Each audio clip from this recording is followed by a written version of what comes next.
Assalamu alaikum, namaste, hotep, shalom alaikum, peace. This is Tracy Lene Muhammad, and I'm sitting out in the woods after a successful full moon ritual, and I wanted to share some thoughts that came to me, and I believe that sharing is indeed caring. First, I want to thank you for your very valuable and precious time and allowing me to be a part of your life, even if you just click on for 10 seconds. Thank you, thank you, thank you, and so much gratitude. I have so much gratitude for this expression of life as Tracy Lene Muhammad, born Tracy Lene Dickerson. I feel nothing but joy. I believe that my soul is on a journey and going higher and higher, and that my personality is a part of that journey. I chose all of this. I needed to learn some lessons, and I chose the people and the places to bring me that. Once I've learned the lessons from some people, they disappear and never show back up in my life again. Some people will stay, like a mother lesson. I love my mother, and the lessons I needed to learn from her are lifetime lessons. My children, they're lifetime lessons. And I'm so grateful for those lifetime lessons that I have. Lifetime relationships are very fulfilling, and at the same time, sometimes it can be challenging, but it's lifetime. So you chose that before you came here. What if you did choose all of this before you came here? Would it make you feel different about the events going on? This is what came to me earlier. We choose to come here. And when we come here, we already know the lessons we want to learn. The personality isn't aware of it, and the personality and the soul aren't connected right away. But when you wake up to your soul, your personality merges with your soul, and your soul merges with your personality, and this beautiful thing happens where you soar, because you now understand that the things that you're going through are for you, and that you're going through them. You don't have to connect yourself to them and make them stay there forever.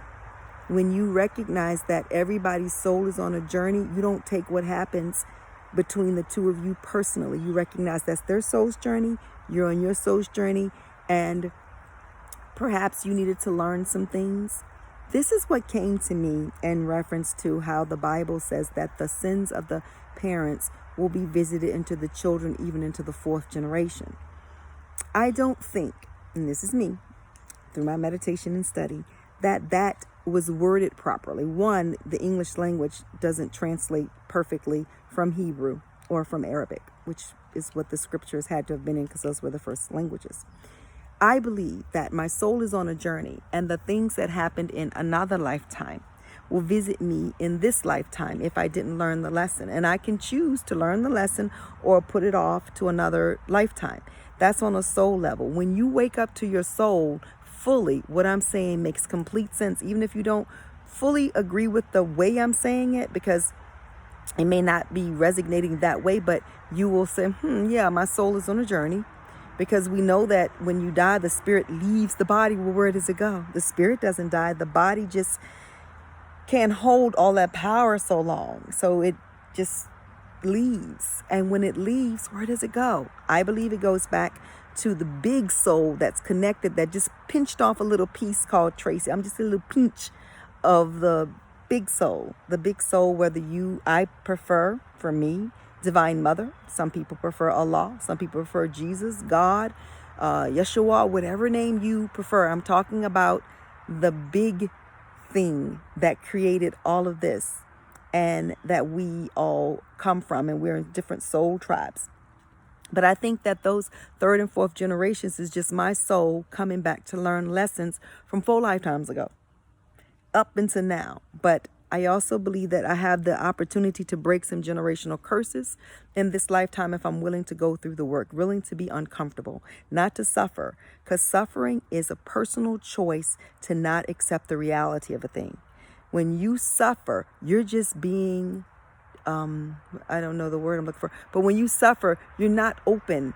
You are blocked off. Pain is inevitable, but suffering is a choice. I don't believe that love is long suffering, because love doesn't suffer. When love, for me, when love understands the purpose, and that love isn't all woo woo, woo woo, I love you, and patting you on the head. That's not the only form of love. Sometimes love requires you to be very honest with yourself. with how you're processing somebody else's stuff.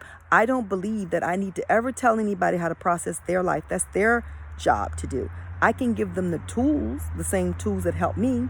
When it comes to advice, the only thing I can do, or you or anybody else, is give advice based upon what we understand through our understanding of whatever it is going through, whatever they're going through.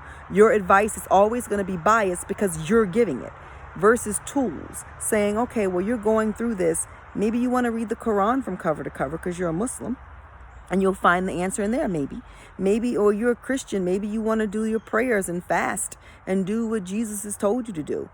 You say you're a Buddhist, go sit out in nature on the earth and allow the energy of the earth to come up and through you and tell you what it is you need to know. You can just give people tools. Tapping. There's so many tools. I believe that's all I'm ever going to do from now on is tell people, well, here's a tool. See if this one works for you. But it's not for me to tell you how to live your life. It's your life. And I do believe you are capable of living it to the best and to the fullest. And I'm not accepting anybody telling me how to live mine.